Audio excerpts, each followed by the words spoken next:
Kala? Yeah. Oh, okay. Laura Kapelovich is here. Kava Kritko. Rotem Leg. Lauren Amdar is here.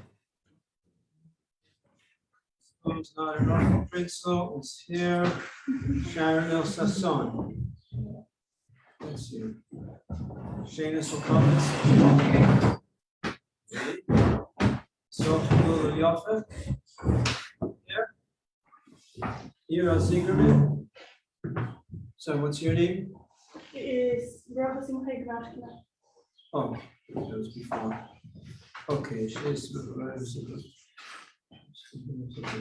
I'm missing some names over here. I don't have your name. Yeah, you. Ivana. I don't know. Ivana, what? S-O-E-D. Ivana. What's the last name? Islud. S-L-U-D. S-L-U-D. U-D. S-L-U-D. Slud. Ivana Slud. Correct? Okay. What else do we have? I'm missing one more. So I don't have. You get Chanel? Yeah. Okay, I have 9 checks and 10 people here. So some is undisclosed. You want me to look at it and tell you? Right. Okay, so does everyone have the sheets? I'll make sure you can look at it. We're gonna slap you. Does everyone have the sheets? Did this finish the sheet from last time?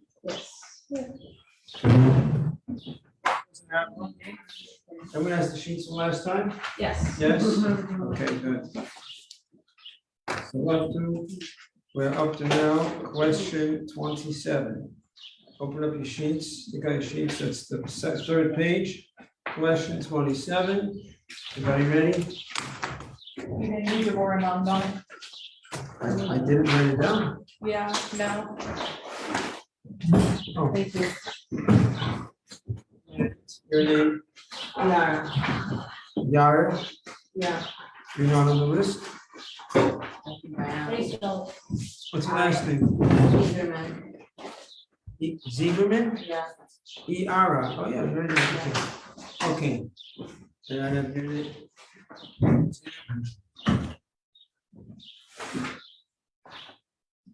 Excuse me, what's your name? Your name? You're not on this. Angle, Check what you don't, okay. whatever you like. Whatever you like. I'm here to learn. Whatever you like. Whatever you like. What's your first name? Ada Engel, E-N-G-E-L. Okay, whoever was not here last time, this is the review sheet we're going to be doing. Let's get started. Who doesn't have one? You have one? Who does not have one? Who doesn't have one? You don't have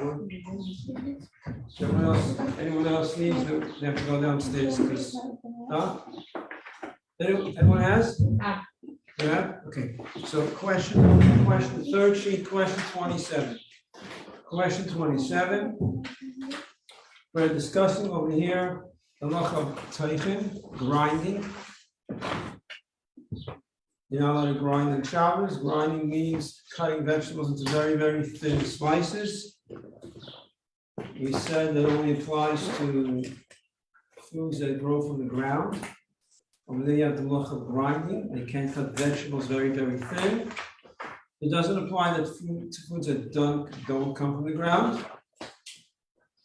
This is an exception. Sometimes it does apply to foods that, even though they don't come from the ground, there's still going to be the halacha of grinding that you cannot cut very, very thin. Remembers what that is. What's an example where you cannot grind? And we say grinding, we don't think about electricity, machines, grinding, forget about it. That's besides the point that we don't use electric. We're discussing a knife for cutting very, very thin. So we say grinding, I mean, we're not talking about electric. So there is a situation where you cannot grind even though it doesn't come from the ground. Anyone remembers what that is? Did we mention it? Anyone remembers? I have a question. I also have a question. Hey. First, I want to It get might answer. answer your question. Oh, okay, yeah. Black peppercorns. Black pepper. Is that? Right, so so we had it last time. So look at 26E. Go back to question 26E. What about crushing salt or pepper? Are you allowed to crush salt or pepper? What's the answer? Do you have the sheets last time? Did we have last time? You don't have it? Okay, so if you don't mind, run downstairs and make a few copies of this. What?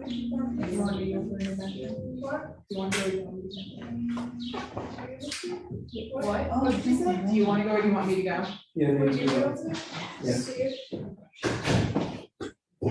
Okay, so what's the answer to 26? You're allowed to crush salt or pepper. You see that? Salt or pepper? The answer is what?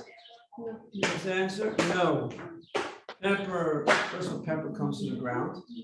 Now, salt doesn't come from the ground. And you're not allowed to grind it because anything that's not food yet, that is very important to understand. When we say grinding doesn't apply to things that don't come from the ground, that's because it's edible. Because it's edible, you could eat it. So we say grinding doesn't apply to things that are edible when they don't come from the ground. But if it's not edible yet, the grinding makes it edible. For example, salt, before it's ground, can't really eat it. It becomes fit when you grind it, you mix it into food. So that's why the prohibition of grinding also applies to salt. Even though it doesn't come from the ground, because it's not yet fit, you can't eat it the way it is. Now, but you can't grind cucumbers also, they also come from the ground.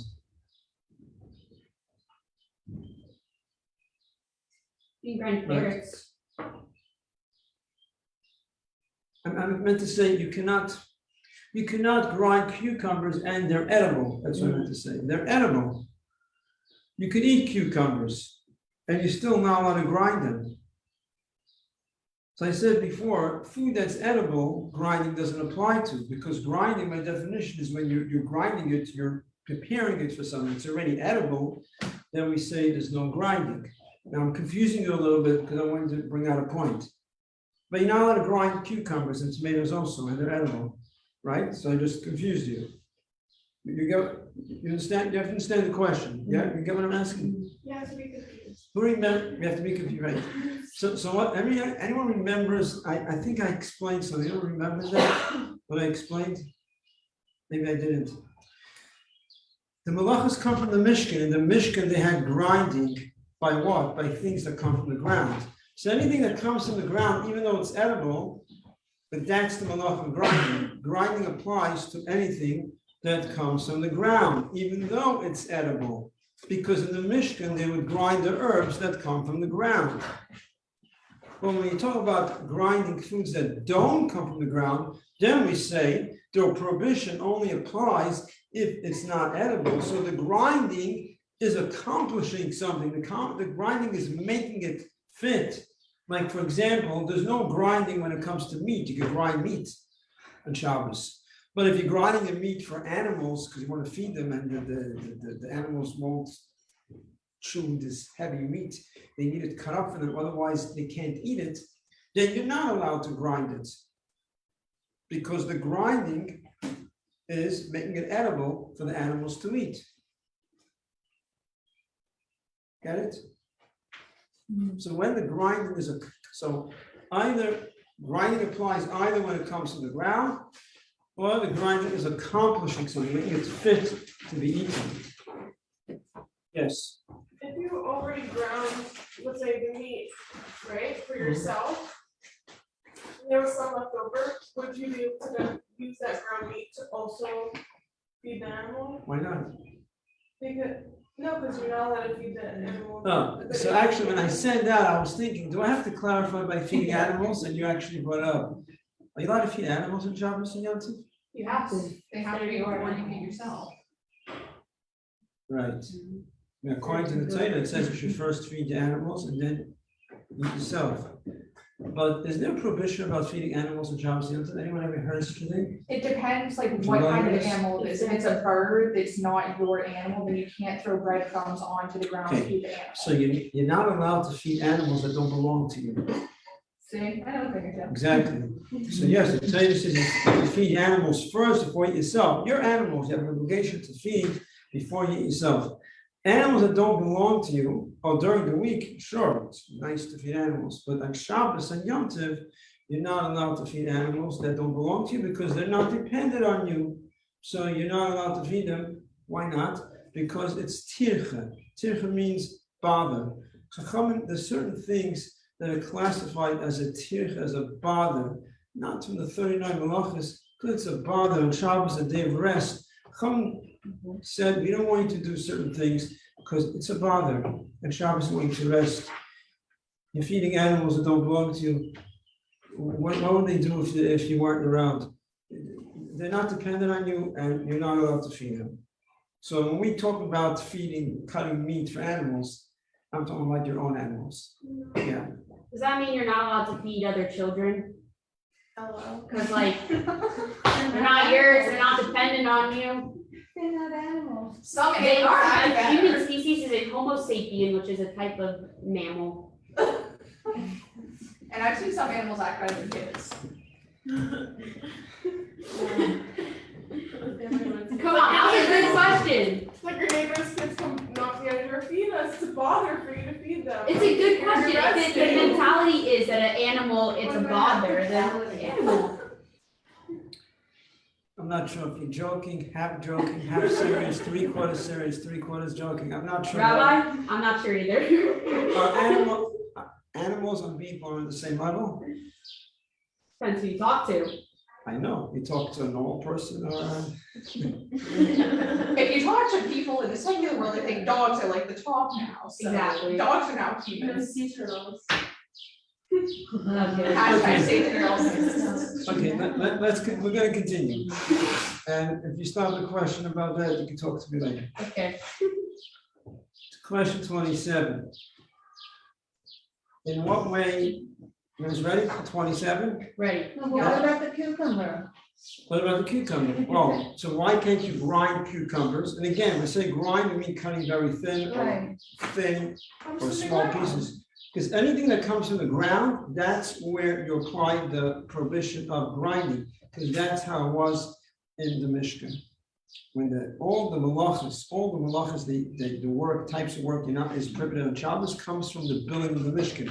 In the building of the Mishkan, they would grind the herbs, which come from the ground. They would grind them. So anything comes from the ground, that's where you have the prohibition. Well, what's considered very thin if you slice the cucumber? Thin, it's hard to describe exactly. People know what means thin. If you call it thin, you don't do it. If you're not sure, then do a little more to be sure that it's not very thin. It's hard. There's no exact description. You have to use your intuition. You have to make it a little thicker. Okay, let's move on. 27. In what way is it permitted to grind, /crush, /mash foods? Now, by the way, I was going to mention, grind, crush, mash, because these are all different ways of grinding. Grinding isn't necessarily thin, crushing, mashing.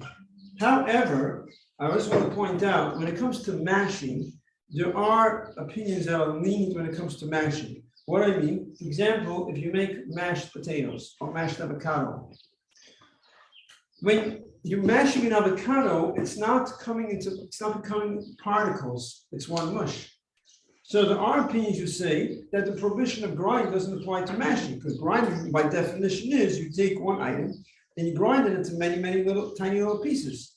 But when you're mashing, it's still one mush. So some say it's not a problem, some say it is a problem.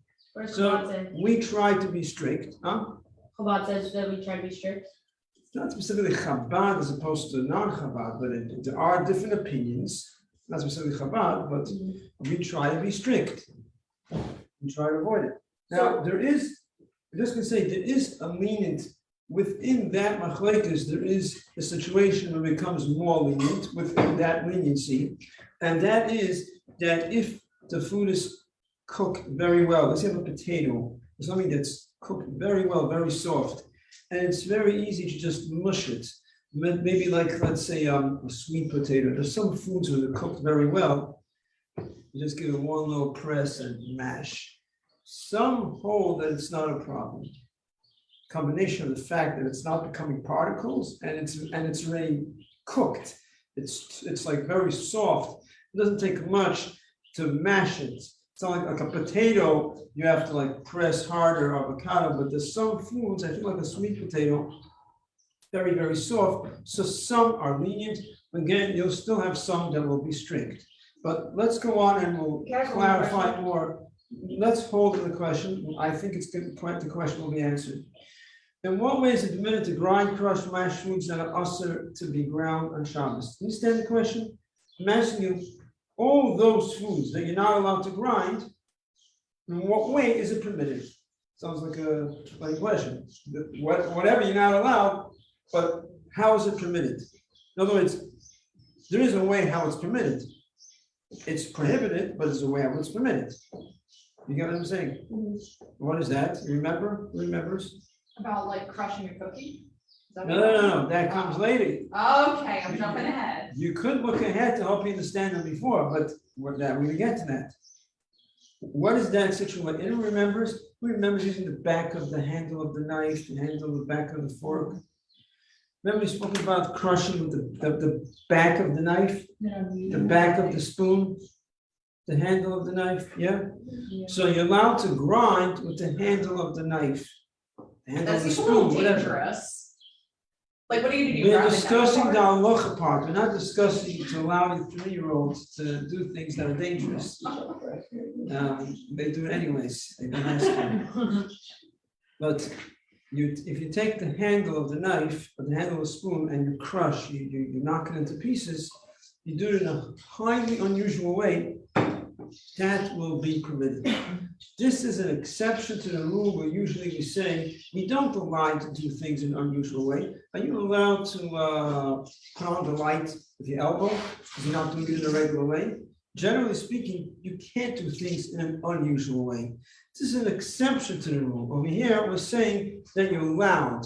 And the reason is because this is called, what is it called? Do you remember? No? A shinui godel. Shinui godel means a big shinui. When you do something in an unusual way, it's called a shinui. Shinui means a change, like a different, you have the term shinui? This is called a shinui godel. Shinui godel, a big shinui. Because usually, when people grind, they don't use the knife. They have like a designated utensil, like a grater or something. So a knife is already not the regular way. It's already slightly unusual. But now they're using the handle of the knife. Now it becomes even a greater shinui. It's called a very highly unusual way, and therefore that's going to be permitted on Shabbos. 28. But Is you it? can grind like pepper with the back of the, like black Yeah. pepper. Hold on to the question, and then we'll see if then we'll get the questions. Let's finish from question 28. Is it permitted to crush challah, cookies, cake, cereal, etc.? Yes. Yes. Why? It's still the same thing. Huh? It's like still the same thing. Why? Still what?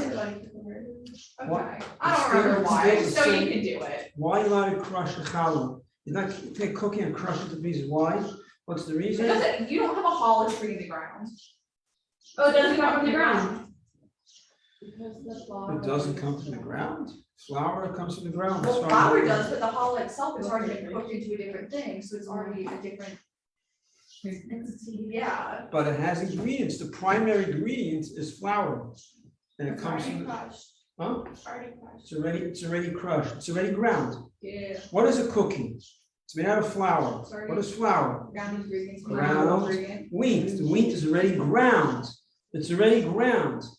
Remember we spoke about cooking? Something that's cooked already, you don't transgress if you cook it again, it's already cooked. It's already ground. You grind it again, there's no prohibition. So practical way, what people do, let's say to prepare for a baby's eating a banana, you take the handle, the back of the knife, and you mash it. Even though there are leads, opinions, like we said before, that some say if you mash it, it's one big mush, it's not grinding, some hold like that. But lechatchila, we try to be careful, and we will mash it in a permitted way, which is using the handle of a spoon. Rabbi, you answered my Now we question. had what? Huh? You answered my question. Told you. Now your question. You said about pepper. Yeah, so you said you can grind with the back of a knife, so does that apply to pepper? Like, or does that, what does that? Correct. When we say you can use the back of a knife, the handle of the knife, it applies across the board. I mean, anything that we say you're not allowed, but you do in the back of a knife, back of the handle of the spoon, it's okay. It's not always practical, but you're allowed, if it works for you, you're allowed to do it. Yeah?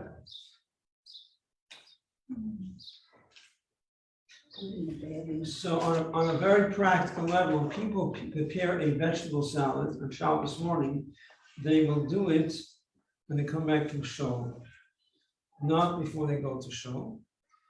The reason is, there's two reasons. One reason because it's separating, because when you cut vegetables, you're separating the bad from the good. You have to do it before the time of the meal. And the other reason is because that's not the main reason, but there's another reason too. In case you cut it a little too thin, you're not allowed. But if you do it right before the meal, there are some opinions, it's not the halacha, but there are some opinions who say it's okay.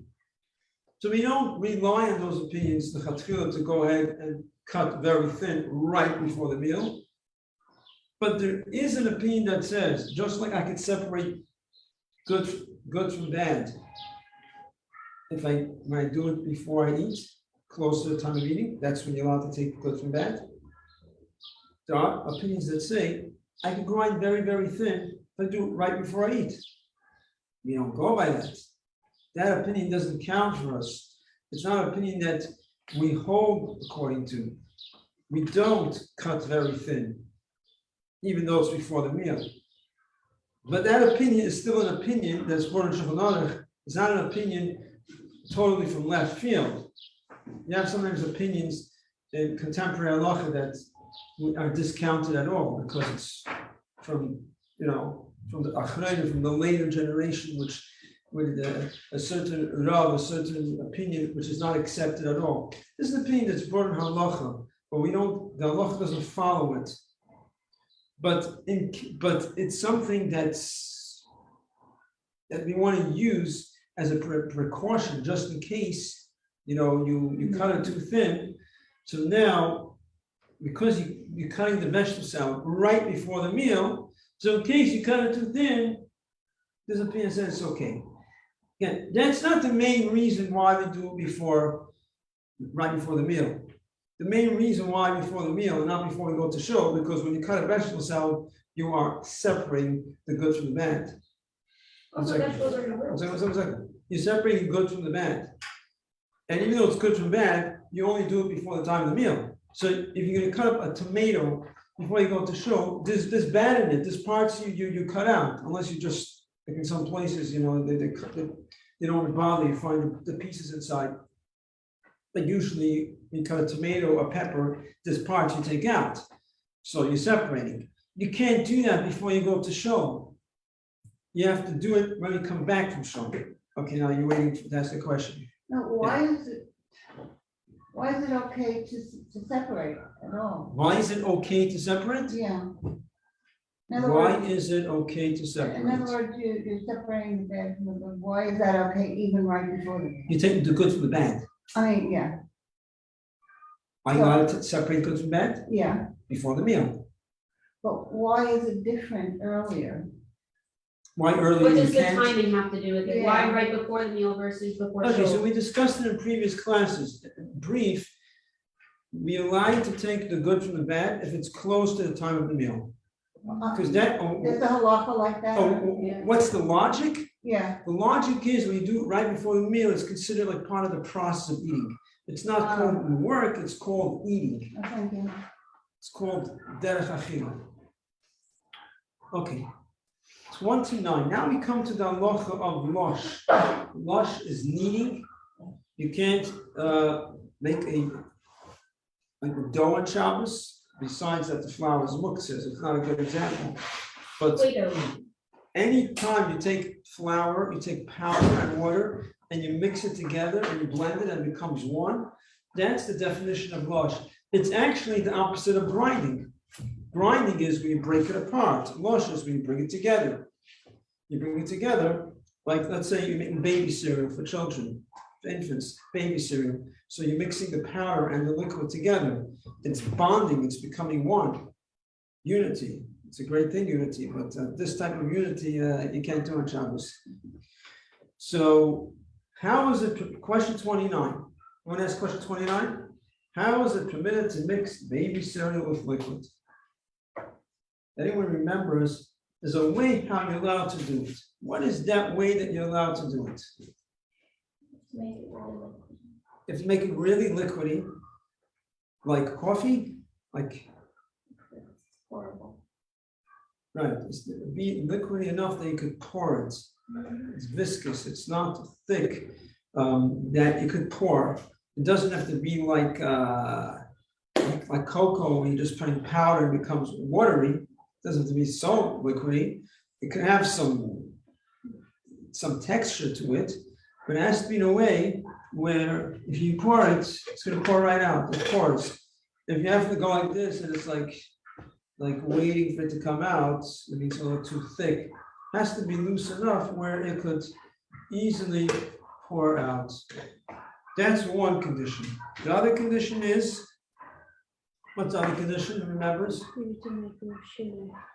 You have to mix it, there's two parts. You have to put the ingredients in the shinui, meaning you have the powder, the solid, and the liquid. You have to put them together in a reverse order. If, let's say, when you make the baby cereal, first you put in the powder, then you put in the liquid. That's how people usually do it, let's say, if that's what you usually do. So now, first put in the liquid, talking about in the bowl. We're not talking about the mixing yet. Just the way you put together the ingredients.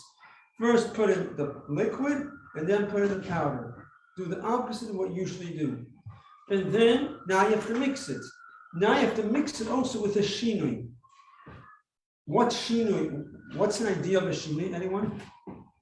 How do you do with the shinui? Back of a spoon. The back of the spoon, but you have more options over here. Here, It's in a bottle, you can like play catch with someone. Why are you making cereal in a Yes. bottle? yes, No, like baby formula. That's not cereal, that's you can different. play, or you can play catch with yourself. You Hey. throw it up and you can mix it like that. Yeah. Back of a knife. The back of a spoon. Then another way is you could go like this. You go crisscross, go like this, like that. You can play tic-tac-toe with yourself. Right. You keep on going like That's this easy. for like 10 minutes until it's mixed very well. You can take the bowl and shake it like this. You know, actually, you mentioned about closing the bottle and mixing it. I'm not sure if that works, because that could be considered a regular way of doing it. No, not by shaking it, by playing catch with someone, so you're tossing it back and forth. It's open on top. No, it's closed. She's saying like baby But instead of formula. going like this, you're Oh, tossing okay, it. very good. So that's why it's actually right. It's better throwing and doing it on your own. Your own could be considered the regular way, because Yeah. people do it like that. Some of these people make But a if you're salad. tossing it to someone else and you're playing catch. It's not the regular way. Very good. Yeah. Yeah. Okay. So Now, when you make like baby formula, can you just shake it around? could you shake it Yeah, in the bowl? in the bottle, yeah. If you put it into the bottle and you close it, and then you mix it, That's the way people do. Yeah, are you supposed to do it on? Because it mixes very well. That's a very good way So of you're mixing. able to do it? I know, because that's the regular way of doing it. So how are you supposed to feed your baby if you can't, you start them? You take the back of the spoon and you mix it. It take a little longer, or you go like this, crisscross like that. It take a little longer, but that's how you mix it on Shabbos. 30. In what way? Okay, next question. In what way is it permitted to prepare egg salad or potato salad? Right before the meal. Okay, right before the meal, that's what. Sexy Why chocolate. before the meal? It's not, that's for separating. You're talking about when you want to separate, take out the bad from the good. You're talking about because you're peeling the eggs? Okay, good. You still see In chocolate. terms of peeling the eggs, you're right. The eggs has to be done before the meal. But there's another issue over here is, when I'm talking about the egg salad, I mean mixing the eggs and the mayonnaise. That's what I'm referring to. So how does that work? Are you allowed to do it? Can I take potato salad, cut up the potatoes and mix it with mayonnaise? Is that a problem? Yes, What's the problem? high cholesterol, don't use mayonnaise. Sorry, Hey, I couldn't resist. you're So getting a nice like. So what's the problem? What's the problem mixing eggs with mayonnaise or tuna? It's a giant glob of mush. We just said before, lush, kneading, like you can't mix the baby cereal with the liquid. It's Exactly, becoming one. right? exactly. So how do you do it? You still have to have like full chunks visible. Very good. You have to have full chunks. It means you cannot mash the egg completely or the potato completely. You cannot have, sorry, you can't mash it completely. If you mash it completely and then you mix it with the mayonnaise, Oh dear, throw it out, you're done. like, I mean, throw it out, why? Because you transgress Shabbos. Oh yeah, you're done. Okay. So you make it into slightly larger pieces, and then you mix it together. Now it doesn't become one. It's not considered one. Because the pieces are visible, even though they're stuck together, it's not considered one. That's okay. And that's the problem a lot of people aren't aware. They make tuna fish. Let's say at the end of Shabbos, Shuddis. They take tuna fish, not even discussing about the can now. Just tuna fish and mayonnaise, and you just mix it together and you mash the tuna. There's no problem mashing tuna, right? Because tuna doesn't come from the ground. Exactly. So you can mash the tuna. But now you're mixing the tuna with the mayonnaise, now it's becoming like one blend. You can't do that on Shabbos. Yeah, What about something like avocado? Avocado's already like a mush, and you're just taking one mush with another mush. you're mixing the avocado with what? What do you? Mayo. Hmm? Mayo. I don't know. It's How a do whole you- mush. It doesn't grow so much. What? It doesn't grow so much. It's a good question. No, but he said already that the avocado you can mash it because it's already like it'll just be like a single mush. So if you're already have the mashed up avocado, you have the mush of the The mashed avocado with, mayo. right, so there are, I have to remind myself. Because they're both You in know, similar I have this form question already. here, actually. This question was asked. Okay, it's a good question. So let me discuss some other examples that are clear. And then is, what about adding liquid into the mashed potatoes? So here, when you're not mixing two solids, two things that are mushy, but you're adding liquid into the mush. So now you're actually loosening the mush. So over here, there are some that are lean and some that are strict. It's actually becoming looser, but it is blending. So you have mashed potatoes, you're adding, let's say, milk.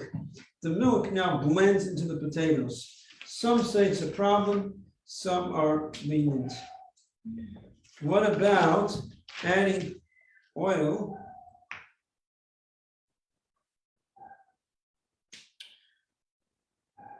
But if you have a mixture, okay, but if you have a mixture, let's say, and you're just adding more oil. So you have a mixture, it's already a blend, and there's oil in there too. Now you're adding more oil. Now you're not adding something new that wasn't there before. You're adding more oil and makes it looser. This is going to be okay, because you're adding more of something that was there already and you're making it looser. So that's okay. Whereas the milk when you're adding the milk, let's say, into the mashed potatoes, there was no milk there. There was no milk in there yet. Now it's sort of solid. Mashed potatoes are solid, and it's bonding with liquid. You get it? So even though the mashed potato is really a mush by itself, now it's not exactly like baby cereal with liquid, because the baby cereal is powder, then you have liquid, two separate things, you're connecting them together. The mashed potato is already it's already bonded together, it's a mush, it's already one entity. The dynamics is a little different, it's not exact. What I'm trying to bring out is that when you take powder and the liquid and it bonds together, and for sure it's mission. But when you take a mashed potato that's already mashed, it's already one thing. When you're adding liquid, you're not bringing the potato together, the potato is together already. But it is becoming one. It is solid, the potato is solid and it's blending with liquid. That's why over here, there's a difference of opinion, if it's okay or not. And then you have the example of something that's already a mush, and already has oil in it. Oil is one of the ingredients. Now you're adding a little more oil. Now, when you're adding more oil, there's already oil there. It's already bonded together, and the oil is part of it. Now, when you're adding more oil, what's happening to the mixture? It's becoming looser. It's not becoming tighter together. You're adding more oil, it becomes looser. So that's okay. You understand the difference between the three? It's confusing? I'm scared to run a household. How you don't like it. Okay, again. What we're saying over here is, let me give you one example that could be an issue. And then it's another example, it's another situation. And that is, you have, let's say, radishes or vegetables, any whatever, sliced, very thin. Not talking about, you did it, however you did it before Shabbos, whatever. We're not discussing grinding now, we're discussing eating. And now you want to mix it with vinegar. Is it a problem to mix diced vegetables with vinegar? Is it blending together? No, correct, it's not blending. That's why it shouldn't be a problem. You're allowed to mix it. But because it has something, there's something there about that is sort of, there is some level of blending together. So it says you could do it, but don't do it vigorously. So you can mix it, but not vigorously. Then what's the point? What's the point? Yeah, if I can't mix food vigorously, You I'm could not. what? It just takes a little longer to have it mixed.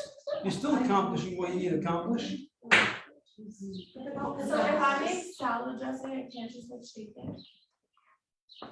Make a salad dressing before Shabbos. So That's what the we're Asians did discussing here where it's very, very thin. Because it's very thin and you're mixing it with liquid, then it's an issue. If the salad is not thin, and you can't make it thin anyways, it shouldn't be an issue. So it's only when it's cut very thin. I was thinking of dressing. Oh, making the dressing. Yeah. Oh, I think mixing the dressing into the salad. No. Making the dressing, how do you make the dressing? Tell me exactly what it is. What is it? Put it on, shake it. No, what are the ingredients? Lemon juice, Yeah. Oil. Vinegar. lemon juice, oil, vinegar? So it's all liquid, It's fine. right? If it's all liquid, it's not a problem. You see, lemon juice, oil, vinegar, it's all liquid. Liquid and liquid is not, the problem is when it's solid and liquid. That's this issue. When it's all liquid and you're just mixing it together, let's say ketchup and mayonnaise, you want to mix together? Why not? It's all liquid. It's the same exact thing. Our issues are all when you have solid and then putting some liquid inside. Then you have different situations. Yeah.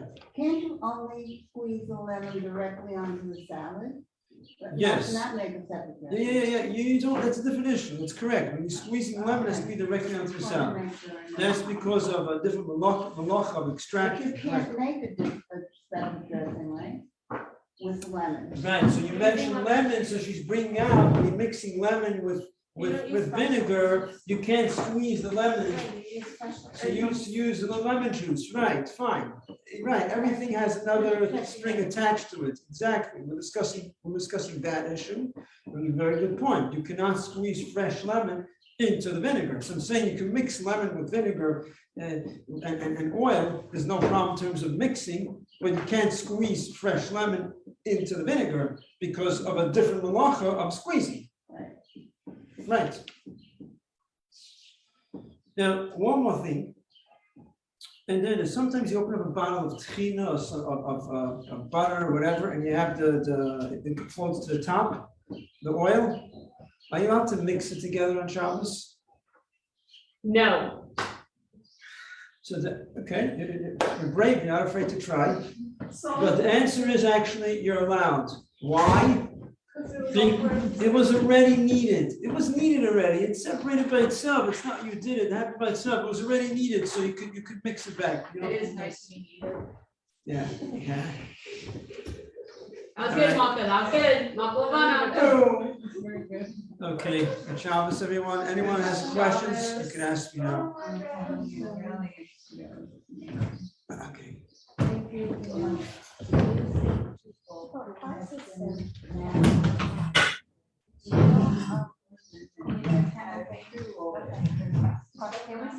I grew up in a from household. I grew up like I grew up doing all this